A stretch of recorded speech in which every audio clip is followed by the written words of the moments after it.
ഇടുക്കി ഇടമലക്കുടിയിൽ രോഗിയെ വീണ്ടും ചുമന്ന ആശുപത്രിയിൽ എത്തിച്ചു. വളയംപാറക്കുടിയിലെ പൂമണിയെയാണ് സൊസൈറ്റി കുടിയിലെ ആശുപത്രിയിൽ എത്തിച്ചത്. കടുത്ത പനിയെ തുടർന്ന് പ്രാഥമിക ചികിത്സ നൽകുന്നതിന് വേണ്ടിയാണ് വടിയിൽ തുണി കെട്ടി ചുമന്ന ആശുപത്രിയിൽ എത്തിച്ചത്.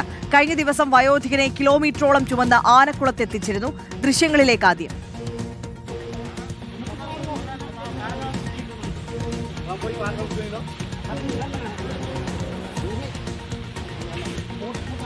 രാഹുൽ സുരേഷ് കൂടുതൽ വിവരങ്ങൾ ഇടുക്കിയിൽ നിന്ന് നൽകും. രാഹുൽ, ഈ സമാന കാഴ്ച കഴിഞ്ഞ ദിവസം നമ്മൾ കണ്ടിരുന്നു. ഇപ്പോൾ സൂചിപ്പിച്ചതുപോലെ തന്നെ പനി കൂടിയ ഒരു വയോധികനെ സമാനമായ രീതിയിൽ 4 കിലോമീറ്ററോളം കാട്ടിലൂടെ നടന്ന ആശുപത്രിയിൽ എത്തിക്കേണ്ട ഒരു ഗതികേട് അത് ഇന്നലെയോ തുടങ്ങിയതല്ല. വർഷങ്ങളായി യാത്രായോഗ്യമായ ഒരു റോഡ് വേണമെന്നുള്ള അവരുടെ ഒരു ആവശ്യമാണ്. ഇനി എന്ന് സാധിക്കും ആ ആവശ്യം?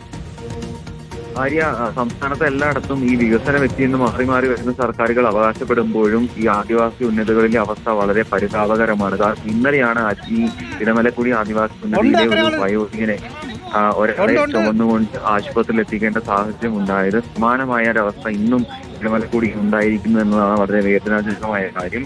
കമ്പുവടിയിൽ തുണി കെട്ടിയ ശേഷമാണ് ഈ വയോധികയെ ആശുപത്രിയിൽ എത്തിക്കേണ്ടി വന്നത്. വളയംപാറ ഉന്നതിയിലെ പൂമണിയെയാണ് സൊസൈറ്റി കുടിയിലെ ആശുപത്രിയിൽ വന്ന് എത്തിക്കുകയും ചെയ്യുന്നത്. ഇന്നലെ ഒരു 72 വയസ്സുള്ള വയോധികയാണ് കടുത്ത പനി മൂലം 5 കിലോമീറ്റർ കാട്ടിലൂടെ ഈ സമാനമായി കമ്പുവടി തുണി കെട്ടിയ ശേഷം ചുമന്ന് ആശുപത്രിയിൽ എത്തിക്കുകയും ചെയ്യുന്നത്. അതിന്റെ ആ വാർത്തകൾ സജീവമായി തന്നെ സമൂഹ മാധ്യമങ്ങൾ ഉൾപ്പെടെ സമൂഹത്തിൽ ചർച്ചയാവുന്ന ഒരു സമയത്ത് തന്നെയാണ് മറ്റൊരു സംഭവം ഇടമലക്കുടിയിൽ നിന്ന് പുറത്തു വരികയും ചെയ്യുന്നത്. ഇടമലക്കുടിയെ കുറിച്ച് പറയുമ്പോൾ ഇടമലക്കുടിയിലേക്ക് എത്തുന്ന റോഡ് പോലും നിലവിൽ ഗതാഗത യോഗ്യമല്ലാത്ത സാഹചര്യമുണ്ട്. അവിടെ തന്നെ നിരവധി ആദിവാസി ഉന്നതികളുമുണ്ട്.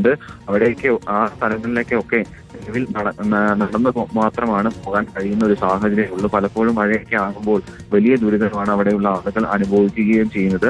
പലതവണ പരാതിയൊക്കെ നൽകിയാലും ഈ റോഡ് നിർമ്മാണത്തിന് ആവശ്യമായിട്ടുള്ള നടപടികൾ ഈ സർക്കാരിന്റെ ഭാഗത്തുനിന്നും ഉണ്ടാകുന്നില്ല എന്നൊരു പരാതി ആളുകൾ ഉന്നയിക്കുകയും ചെയ്യുന്നുണ്ട്. അതിനിടയിലാണ് തെളിവ് സഹിതം അവിടുത്തെ ആളുകളുടെ ഒരു ദുരവസ്ഥ പുറം ലോകത്തേക്ക് എത്തുകയും ചെയ്യുന്നു. മാരിയ, ഇടമലക്കുടിയിലെ തീരാദുരിതത്തിന്റെ കാഴ്ചയാണ് നമ്മൾ വീണ്ടും കാണുന്നത്. രാഹുൽ സുരേഷാണ് വിശദാംശങ്ങൾ നൽകുന്നത്.